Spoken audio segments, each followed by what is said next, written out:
Bom dia, pessoal. Aqui sou Gui Barros, da HashiCorp. Comigo temos Tênis Ferreira. Nós vamos dar uns 2, 3 minutinhos só para os outros atendentes estão chegando.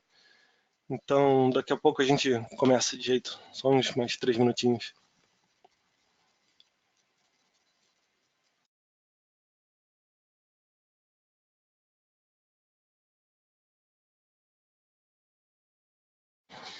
E aí, enquanto isso, eu tento ligar o meu notebook que está dando problema.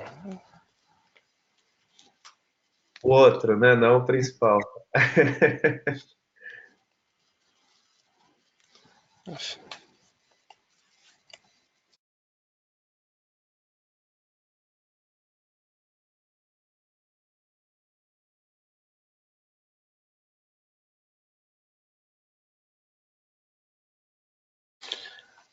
Aliás, por enquanto estamos esperando, eu só vou fazer uma pergunta aqui para vocês. É, Se vocês já usam nossas ferramentas hoje, quais ferramentas vocês usam? Por favor, sintam a vontade de responder. Aliás, deixa eu...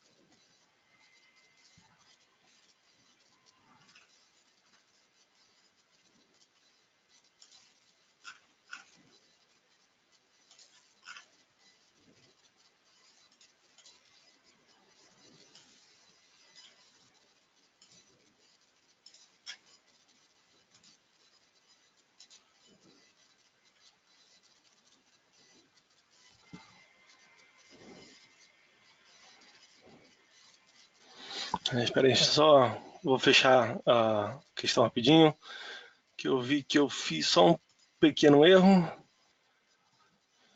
que não deixa a gente responder mais do que uma, né? Pô, quando você tem 6 soluções, só pode falar que usa uma, é meio... É,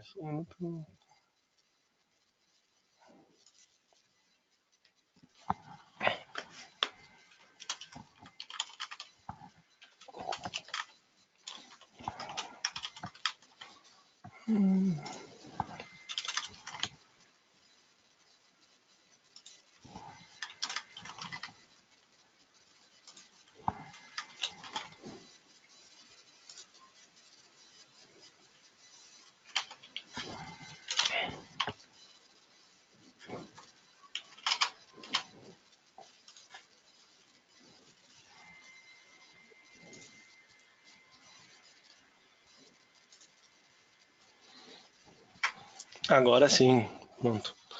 É, Só lembrando, estamos dando só mais uns 2 minutinhos antes de começar. Enquanto estamos esperando os outros participantes entrarem, só uma pergunta rápida para ter uma ideia de quais são as nossas ferramentas que a gente usa.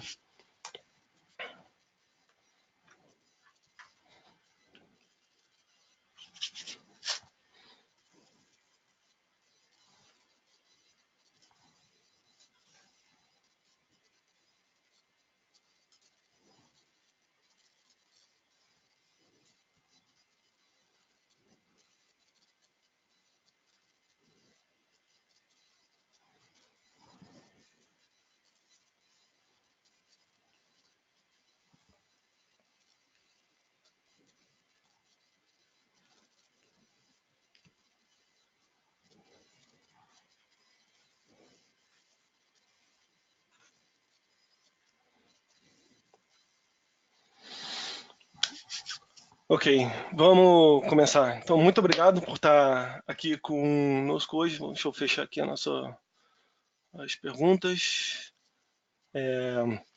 Então, hoje nós temos o Stênio Ferreira, que vai nos falar sobre o modelo operacional nas nuvens e como a HashiCorp pode ajudar nisso.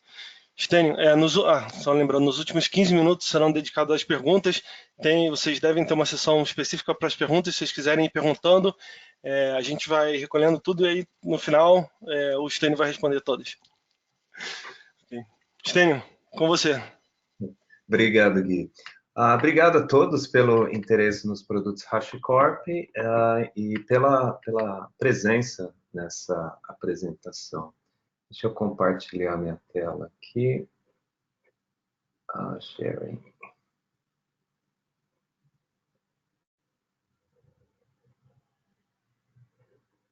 Main screen. Beleza. E eu vou parar minha câmera também. Tá aparecendo minha tela aí, Gui? Opa, está.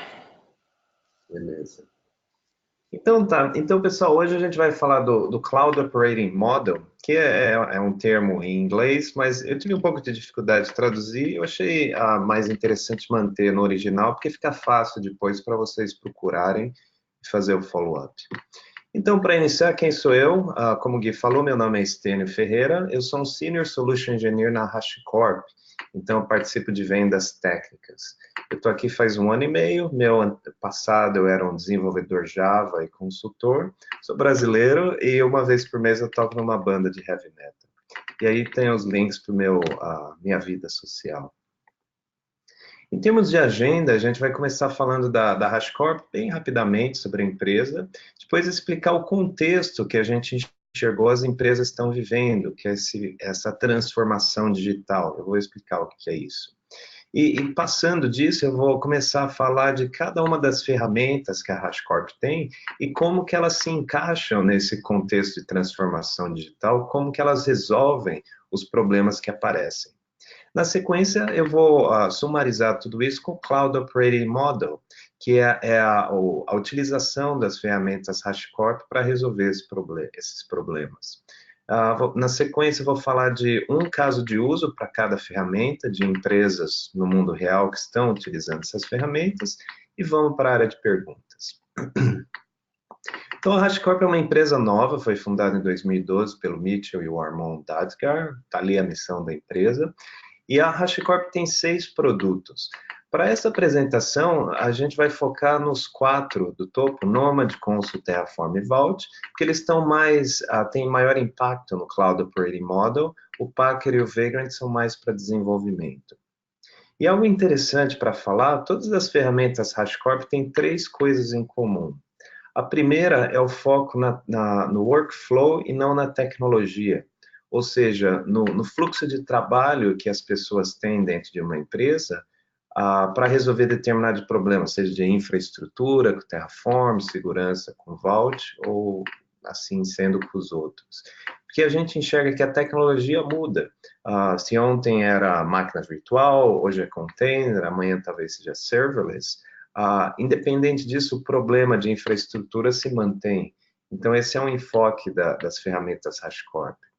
O segundo ponto é que elas focam em um problema específico. Então, mais uma vez, o Terraform é infraestrutura, o Vault segurança, Nomad orquestração e o Consul networking.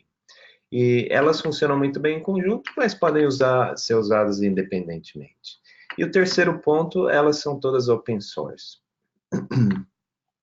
Então, o que é essa transformação digital?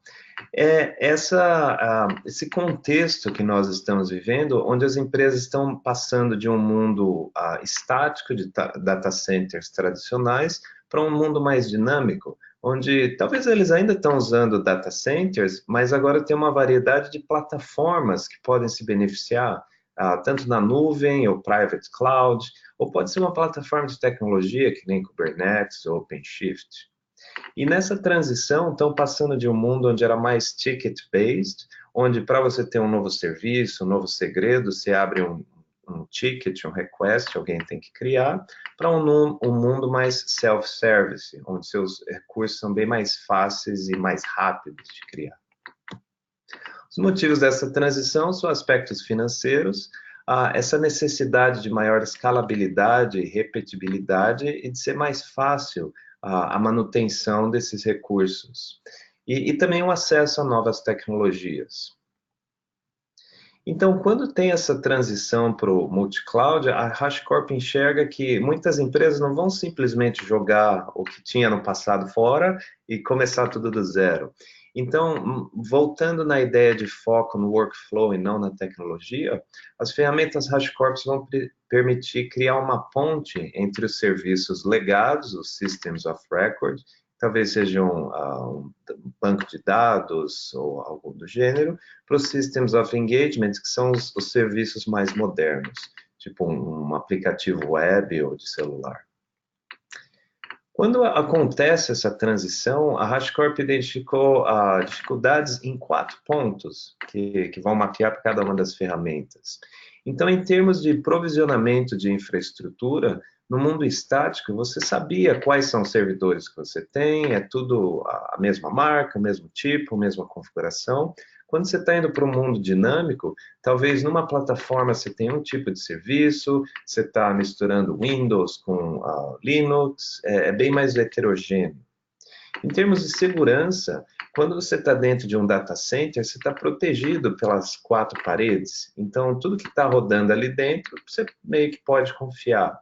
Passando para um mundo dinâmico, mais distribuído, através de diferentes plataformas, você tem menor confiança e você não pode mais confiar só no IP de um servidor, tem que ter a identidade do serviço.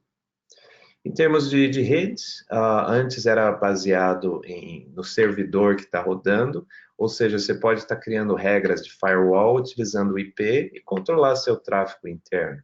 Porém, num ambiente distribuído heterogêneo, esse IP, normalmente seria um IP interno, não é mais válido. Então, você precisa ter a identidade do serviço. E, finalmente, em termos de orquestração, de fazer o deploy desses serviços, antes você tinha essa infraestrutura dedicada e homogênea, e agora você vai ter uma infraestrutura que é dinâmica, que pode crescer, diminuir, e talvez suportando uma variedade de tecnologias, de containers, de jar, de binários, que seja. Então, para cada um desses problemas, tem uma ferramenta que a gente vai discutir agora. E mais uma vez, como o Gui falou, se tiverem perguntas, é só colocar no lado do GoToMeeting, vai ter uma área de perguntas que a gente pode responder no final.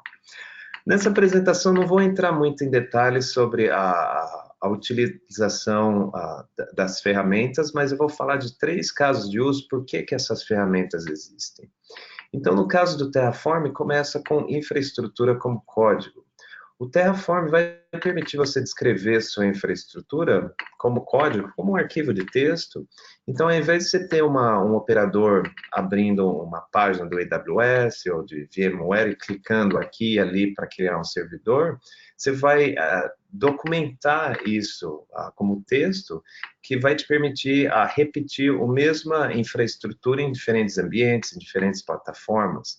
Então, evita a situação onde você tem um servidor que depois de 6 meses, ninguém sabe como é que chegou nesse estágio. Começa a ir para um lado de mais de imutabilidade, que é uma maneira mais segura de controlar sua infraestrutura. O segundo ponto é o provisionamento self-service. Então, o Terraform tem o conceito de módulos, que são blocos de código de infraestrutura que você pode reutilizar. Então, a ideia é, na sua empresa, você tem seus Cloud Architects, que criam esses blocos de boa prática, por exemplo, como fazer deploy de um Postgres server no AWS. E os seus desenvolvedores ou outros consumidores, eles podem só usar esses blocos, não precisa ficar reinventando toda vez. E o terceiro ponto, o Terraform vai te permitir o provisionamento e governança. Principalmente na versão Enterprise, você vai conseguir escrever regras de negócio para controlar o que pode ser provisionado ou não em termos de infraestrutura. Ou seja, você pode definir um ambiente como de desenvolvimento, e nesse ambiente é limitado o tipo de recursos que pode ser deployed. Por exemplo, você não pode fazer deploy de um recurso que custa muito caro, ou certo usuário não pode fazer deploy de mais que 5 máquinas ao mesmo tempo. Então, o Terraform te dá esse maior controle sobre a sua infraestrutura, e com esse controle permite ter um aspecto mais self-service com segurança. Falando em segurança, o segundo ponto é Vault. Então, o Vault é a ferramenta HashiCorp que permite a centralização de acesso a segredos. Segredos são coisas como API keys, credenciais de bancos de dados, qualquer string que pode te dar a autorização ou autenticação a um serviço. Então, no mundo sem Vault, para clientes humanos, existe várias maneiras de autenticação, porém, para serviços, não havia uma maneira muito clara, muito bem definida de como um serviço, um aplicativo, pode acessar um segredo. Então, o que terminava acontecendo é que esses segredos acabavam aparecendo no código-fonte, ou no arquivo de configuração, ou às vezes até acabam no repositório Git, que é algo crítico.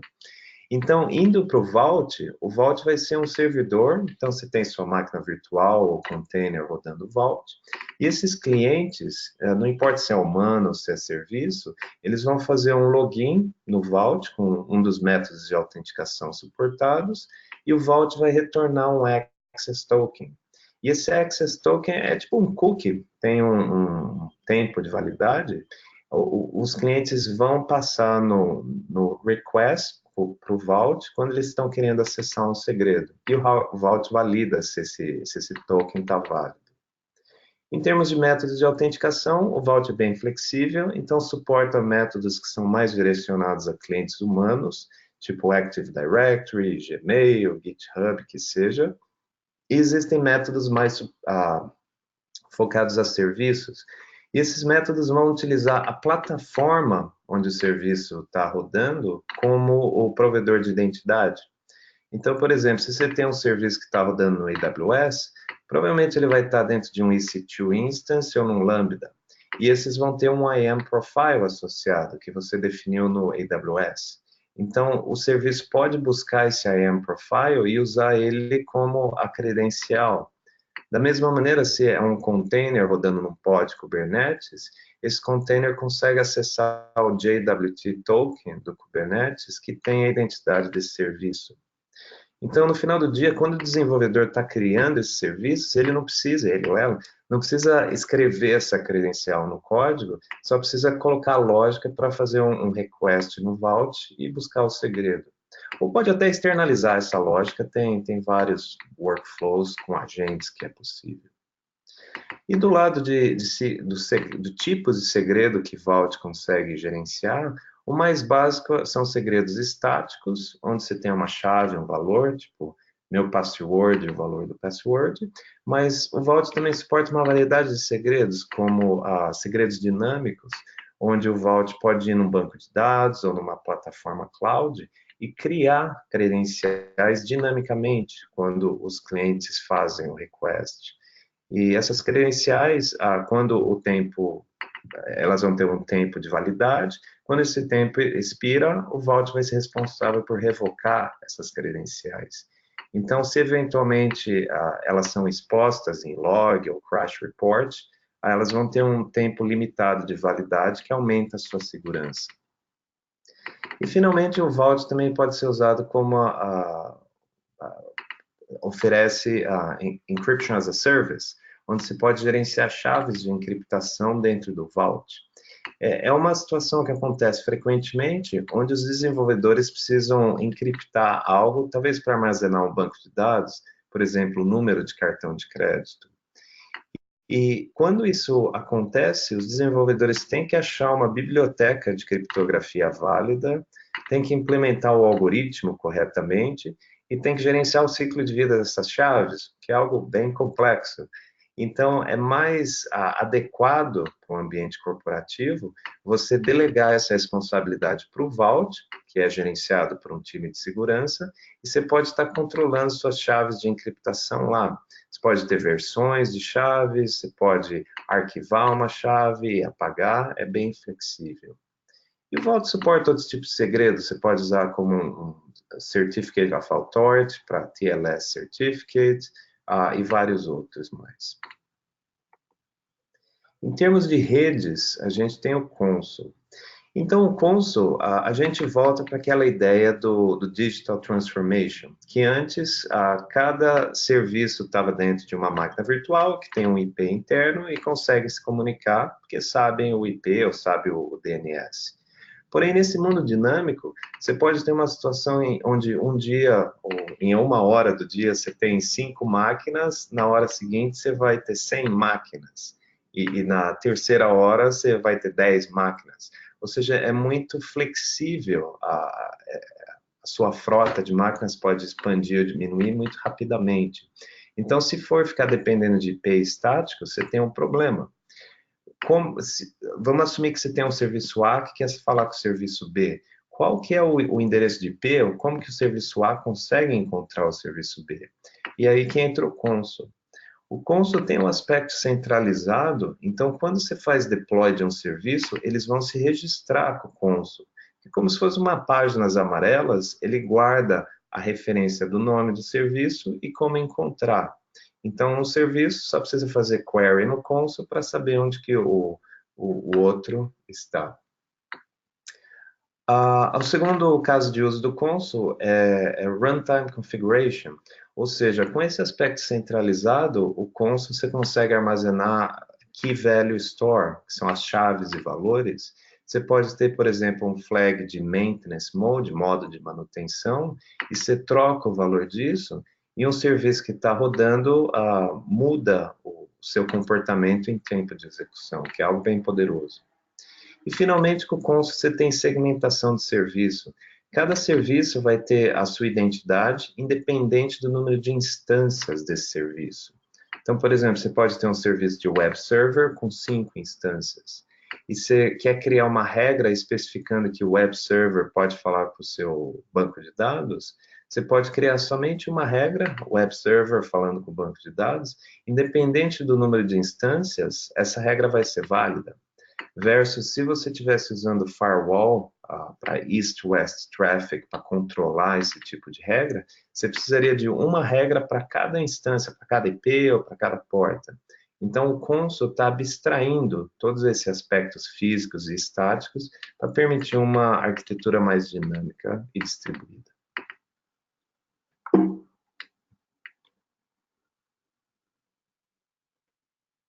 E, finalmente, a gente tem o Nomad. Então, o Nomad é o orquestrador da HashiCorp. Para que um orquestrador é necessário? É quando você tem mais serviços para fazer deploy do que você tem máquinas virtuais. Então, por exemplo, se você tem 100 serviços para fazer deploy e você tem 5 máquinas, qual é a melhor maneira de fazer esse deploy para otimizar os recursos disponíveis? Você pode estar utilizando o Nomad. Então, a ideia é que um desenvolvedor que queira fazer deploy de um serviço, ele vai escrever esse job file, que é um arquivo de texto, onde especifica o artefato para ser feito deploy. O artefato pode ser um binário, um container, um jar file, qualquer maneira como esse serviço está impactado, package, e especifica qual é o artefato, especifica quais são os requerimentos desse serviço. Precisa de Windows ou Linux, quanto de memória, quanto de processador, quantas instâncias são necessárias, e manda esse job file para o Nomad Server, e o Nomad Server tem controle dos recursos, da sua frota que está disponível. E ele vai utilizar um algoritmo de otimização para saber a melhor maneira de fazer deploy, de fazer o orquestramento dessa carga de trabalho. Então, te permite orquestração flexível, você vai estar utilizando seus recursos de maneira mais eficiente, porque o Consul utiliza primitivas do sistema operacional para colocar múltiplos processos numa mesma máquina, de maneira isolada. E, finalmente, o Nomad te oferece uma variedade de estratégias de deploy. Por exemplo, Blue-Green Deploy, Canary Deploy, Rolling Deploy, baseado na necessidade da sua carga de trabalho. Então, a ideia do Cloud Operating Model é, você tem um serviço, como faz para fazer deploy em uma plataforma heterogênea? E aí que vem as ferramentas HashiCorp. Então, a gente identifica cada uma das camadas, que potencialmente pode apresentar desafios, e tem uma ferramenta para cada uma delas. E do outro lado, a versão Enterprise das ferramentas HashiCorp vão te dar essas funcionalidades de governança e compliance, como o exemplo do Terraform, onde se tem maior controle do que pode ou não ser feito. No caso do Vault, vai te permitir replicação através de diferentes data centers. O Consul vai te permitir topologias de redes mais avançadas. Por exemplo, se você precisa de PCI Compliance ou GDPR, você vai poder ter segmentos de rede. E o Nomad também controles para times e ambientes mais distribuídos. Tem esse diagrama que eu fiz, não é nada oficial, mas demonstra como as ferramentas podem estar trabalhando em conjunto. E vocês vão ver, na parte de baixo tem o Packer e Vagrant, que a gente não falou muito, que é mais do lado do desenvolvedor, então tem outras alternativas. O Vagrant é para gerenciar máquinas virtuais localmente, que normalmente são usadas pelos desenvolvedores como ambiente de desenvolvimento de um serviço. O Packer é utilizado para criar imagens de máquina, ou seja, quando você vai fazer deploy de uma máquina virtual, ela já vem com uma imagem pronta, tudo configurada, você pode estar utilizando o Packer. Ele cria containers Docker também. E na sequência, na parte de cima, você vê que cada uma das ferramentas tem seu workflow independente. Isso é porque, normalmente, nas empresas vão ser diferentes times, ou pelo menos diferentes pessoas, que são responsáveis por esse workflow. Então, na infraestrutura, você vai ter o Terraform, que pode estar usando como input as imagens do Packer. E pode estar buscando segredos que estão no Vault e fazer o deploy da sua infraestrutura. O Vault tem um workflow de segurança para gerenciamento do ciclo de vida dos segredos, de identidades e coisa e tal. E os segredos do Vault podem ser consumidos pela infraestrutura que foi criada pelo Terraform e também pode ser usado como input do Nomad. E o Nomad, quando você está fazendo deploy desses serviços, está integrado com o Vault, se tiver interesse, e você também pode estar especificando os health checks e os registros para o Consul. Então, está tudo bem conectado e o Consul é o que permite a descoberta, a identificação de serviços que estão nas diferentes camadas.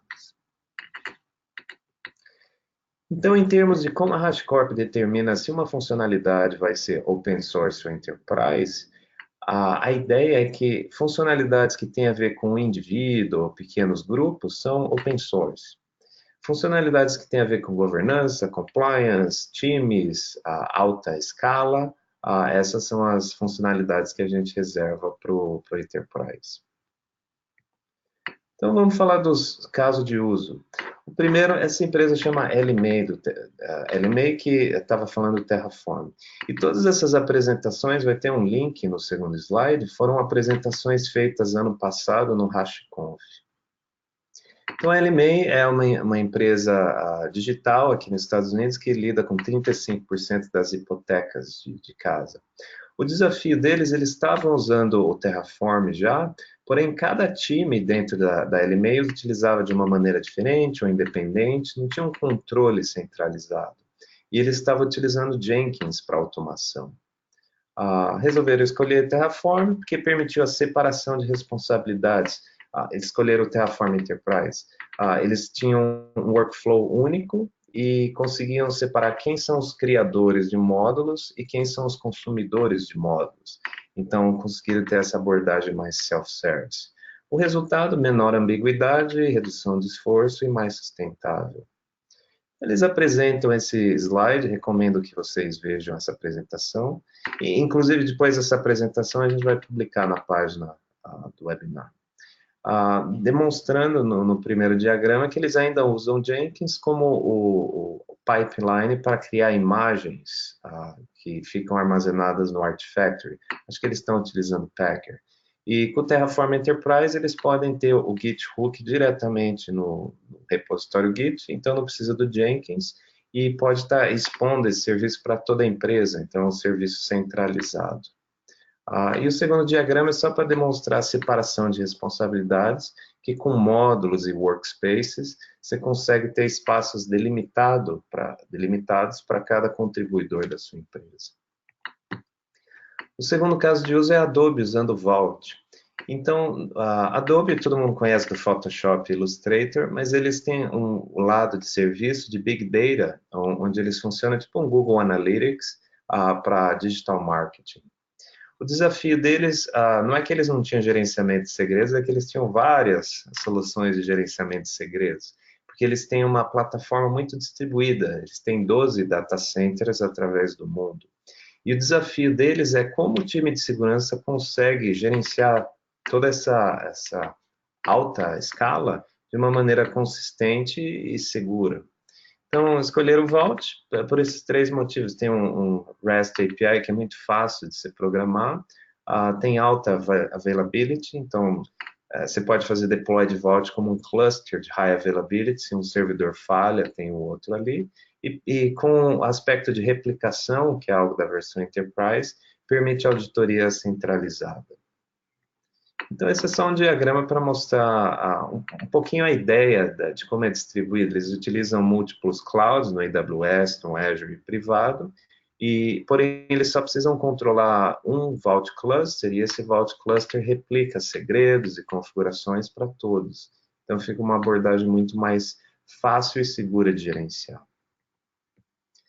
Terceiro caso de uso de 4 é o Bloomberg, utilizando o Console. O Bloomberg é uma empresa de notícias financeiras dos Estados Unidos, e ele tem uma ideia do tamanho dessa empresa. Eu vi no Wikipedia, acho que tem 185 países no mundo, eles estão em 170, então é bem grande essa empresa. E o desafio deles, eles já estão no mercado faz algum tempo, então eles chegaram num ponto onde eles tinham uma variedade de plataformas e tecnologias, porém, os serviços que estavam existentes nessas plataformas e tecnologias precisavam se comunicar. E como permitir essa comunicação onde a tecnologia é desconsiderada e eles podem se comunicar diretamente? Então, escolheram o Consul. E a ideia do Consul é que você pode externalizar essa lógica de comunicação, então não precisa ter muitas mudanças. Um serviço só precisa estar falando com um DNS do outro, e a lógica de como atualizar esse DNS, fazer essa comunicação, é toda feita pelo Consul. Na apresentação, eles entram em detalhes de uma série de funcionalidades Consul que eles utilizam, que tem alguma ideia, mas recomendo ver o link. E finalmente tem a Target, que é uma rede de varejo aqui dos Estados Unidos, compete com o Walmart e do lado digital com a Amazon. E o desafio deles mais uma vez, é uma empresa que já tem tempo no mercado, então tem uma infraestrutura heterogênea, e eles precisavam lidar com picos de demanda de requests dos clientes. Então, escolheram o Nomad porque permite a simplicidade de fazer o deploy com múltiplas estratégias de deploy, que nem o Blue Green e o Canary que eu estava falando, e também permite a escalabilidade de poder estar fazendo, controlar esse deploy em diferentes data centers, inclusive até nas lojas. Então, na apresentação, eles entram em detalhes e falam um pouco da arquitetura, como eles fizeram essa infraestrutura com o Nomad, e no caso deles, eles estão usando as 4 ferramentas HashiCorp, eles têm o espaço para o Terraform, para o Vault e para o Consul nessa arquitetura. Então, a apresentação é isso. Próximos passos. Se vocês se interessaram, não conhecem muito dos produtos HashiCorp, 2 links bem interessantes. Esse learn.hashicorp.com vai ter uma série de tutoriais, onde você baixa os produtos e pode estar executando localmente. Ou se você só quer dar uma olhada no que tem disponível, nesse Katacoda tem laboratórios virtuais, então você nem precisa baixar na sua máquina, você pode só acompanhar passo a passo que eles fazem. Em termos de comunicação com outras pessoas, a HashiCorp trabalha junto com o Meetup, que são grupos de pessoas com interesses em comuns, e esses meetups acontecem em várias partes do mundo. A semana passada a gente estava no México, em Monterrey, Guadalajara. Então, recomendo ir nesse site e ver se tem um hug perto de você. Se não tiver, você está no Brasil e talvez, não sei, em Brasília, ou algum lugar que não tenha um hug, entre em contato com a gente tenta ajudar a organizar algo. E se tiver interesse na versão Enterprise dos produtos, quiser saber mais, pode entrar em contato diretamente comigo, Stênio Ferreira. Eu sou a parte mais técnica da vendas, ou se você quer saber coisa em termos de preço e coisa e tal, fala com o Fernando Oliveira, que é meu parceiro de vendas. E é isso aí. Podemos ir para as perguntas, Gui. Ok, pessoal, se podem usar a parte de questões para fazer uma pergunta. Se vocês tiverem com algum problema ou se não estiver funcionando, por favor, levanta a mão, que aí a gente consegue ver se tem alguma coisa acontecendo. Enquanto a gente está esperando as perguntas chegar, eu vou fazer só uma pergunta rapidinha, que é se vocês querem que a gente entre em contato para fazer um follow-up, para mostrar mais o que está disponível dentro das soluções Enterprise.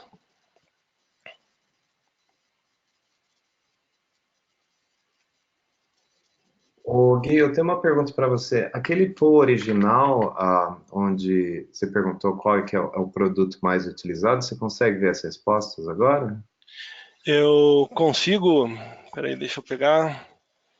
Aqui deu 80% das pessoas que estão aqui hoje usam o Terraform, Uhum. 40% usam o Vagrant ou Packer e 20% usam o Consul, Ah, que legal. E ninguém usa Vault?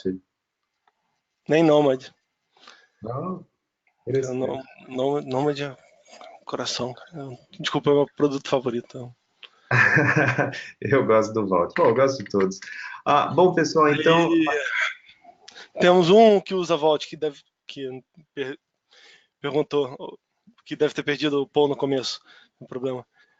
Então temos sim pessoas utilizando Vault. Aham.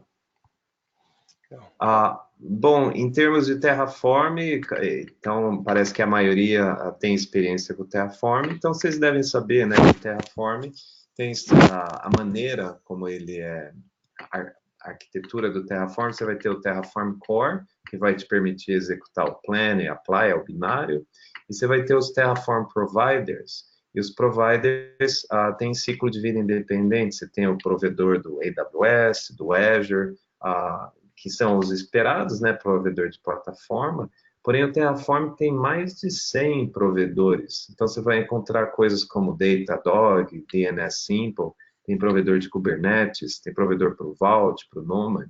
Então, na HashiCorp, a gente enxerga que a infraestrutura é mais do que só a plataforma, são todos os serviços agregados que são necessários para executar seu serviço.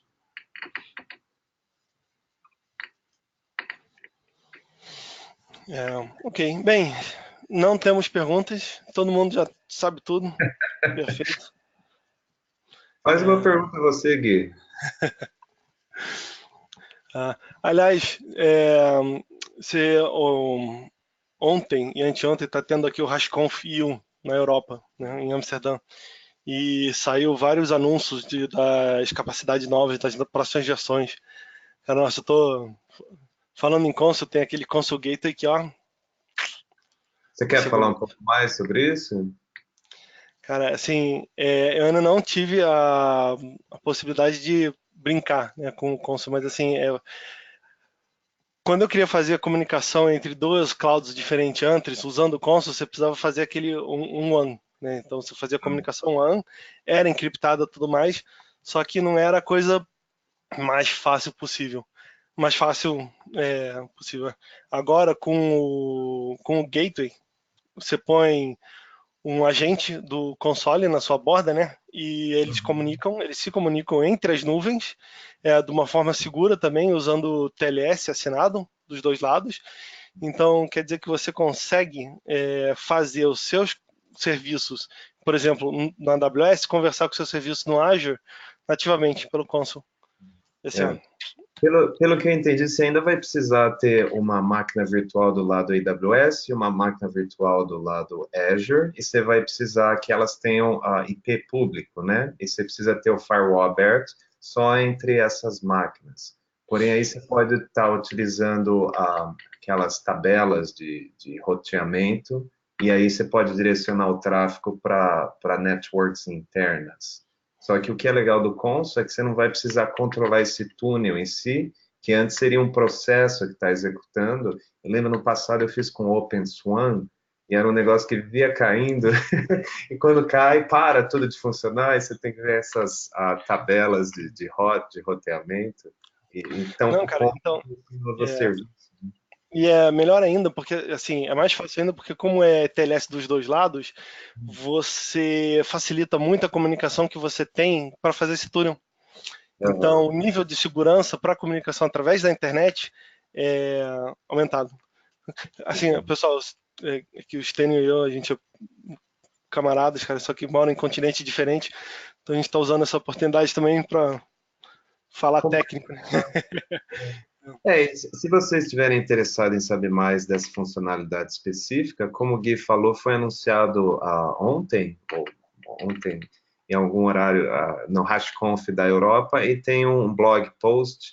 Então é só procurar no Google por Consul blog, que vai ser o mais recente, vai estar descrevendo essas funcionalidades.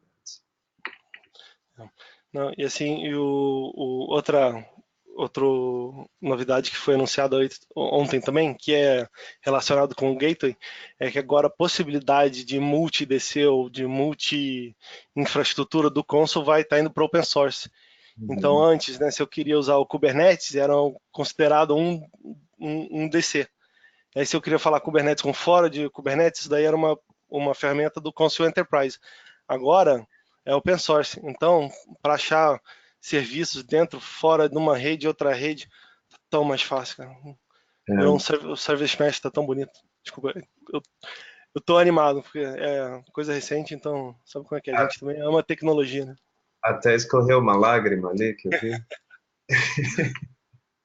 O bonito vai ser quando, na próxima versão do Nomad, que tá vindo, quando a gente vai fazer a integração do Consul Connect com o Nomad. Cara, É. aí sim, aí eu fico feliz. E o Consul Connect, para quem não sabe, é aquele terceiro ponto que eu estava falando de segmentação, que permite você estar descrevendo regras de quais serviços podem falar com quais serviços. E é isso que o Gui estava falando, que agora essa funcionalidade cross data center é open source também. Ok, então não temos perguntas, então vamos acabar por aqui. Pessoal, de novo, muito obrigado pela participação de vocês. A gente gravou essa. Opa, chegou uma na hora H, peraí, então vamos lá. Não conheço muito o Nomad, mas pelo que entendi, que foi explicado o funcionamento dele, não se importa se a aplicação é executada em container, VM, Linux, Windows, JVM, ele provisiona. Chegou essa pergunta então, assim, como funciona o Nomad? Ou o Uhum. que é o Nomad? Stênio, Bom, eu vou tentar a minha explicação curta e eu passo para você, que é o expert de Nomad. Então, o Nomad, como todas as ferramentas HashiCorp, ele começa com um binário. Esse binário ele vai ser o cliente, ele pode ser o servidor e pode ser o agente. Então, onde cada um encaixa nisso? O agente você vai instalar nas suas máquinas, na sua frota. Então, por exemplo, você tem 5 máquinas virtuais que você quer disponibilizar para os seus desenvolvedores fazer deploy. 3 delas são Linux, 2 são Windows. E pode ter uma variedade de configurações de memória e de hardware. Você vai instalar um agente Nomad em cada uma delas e eles vão estar conectados com o servidor Nomad, que vai ser um cluster high availability que está fora, são outras máquinas virtuais. E o desenvolvedor, quando ele descreve aquele job file que eu mencionei, onde vai descrever o artefato, os requerimentos, manda essa job file para o servidor, ou utilizando o CLI, ou utiliza API calls, tem uma variedade de métodos, e o servidor tendo acesso a essa frota de recursos, com os agentes, mandando health checks e tal, vai conseguir utilizar esse algoritmo de otimização para fazer o alocamento desse serviço, fazer o deploy da maneira mais otimizada. É isso, Gui? perfeito. O que eu gosto muito do Nomad é exatamente a facilidade, porque assim, é um control plane, né, um job file, que vocês vão falar, você consegue fazer coisa diferente. Então, do mesmo jeito que você fala assim, eu quero agora um serviço .NET, depois você fala assim, eu quero um Docker, ou eu quero aqui, eu tenho o meu Java. E aí você fala quantas instâncias desse serviço você quer. Tipo, eu tenho um exemplo que eu fiz, que você começa, 3 máquinas físicas, né? 3 EC2, instâncias EC2, aí você começa com 5 imagens Docker do Nginx, de um web server, foi tranquilo, né? Aí, como as máquinas ainda têm capacidade, você consegue crescer dessas 5 instâncias para 25 usando as mesmas 3 máquinas, sabe? Então, assim, ele vai vendo, tem recurso ainda? Então eu posso provisionar mais um. Tem recurso ainda? Posso provisionar mais um. Onde que eu tenho Java? Eu tenho Java ali? Então esse serviço vai para lá. Ali é .NET? Então aquele vai para lá. Aí você não precisa ficar se preocupando com o deploy, com o scheduling e tudo mais, facilita bastante. E a gente foca bastante ou pelo menos eu estou focando bastante no lado do desenvolvedor, mas tem um lado do operador, que é a pessoa que é responsável pelo ciclo de vida das máquinas, em termos de aplicar patching, a versão do sistema operacional, o que seja. E quando você tem essa frota de recursos disponíveis, eventualmente esses operadores precisam remover um deles para fazer patching ou trocar a versão, o que seja. E o Nomad vai permitir para essas pessoas também executar comando para o Nomad drenar os serviços que estão sendo executados de maneira correta, então não vai impactar o serviço. Uma vez que drena todos os serviços dessa máquina, o operador pode fazer qualquer atualização e depois pode colocar de volta na frota. E o Nomad considera mais um recurso que está disponível. Que a ideia original do Nomad é desintermediar essa interação entre o desenvolvedor e o operador, que antes o desenvolvedor, quando o serviço está pronto, tem que abrir um ticket para o operador ir lá e fazer o deploy. Com o Nomad, ele fica no meio dessa interação, então o desenvolvedor manda para o Nomad e o operador pode falar com o Nomad para controlar esses recursos de maneira mais otimizada. E melhor de tudo, que é tão simples começar, nossa. É só o binário, roda, pronto. Inclusive, naquelas referências que eu passei no site katacoda.com, eu acredito que tem exemplos do nome, então você nem precisa instalar, pode utilizar do seu browser.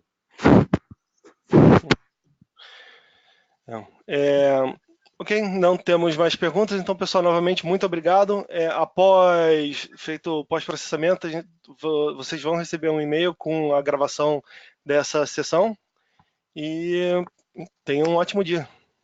Estênio, muito obrigado a você também. Obrigado, tchau, tchau.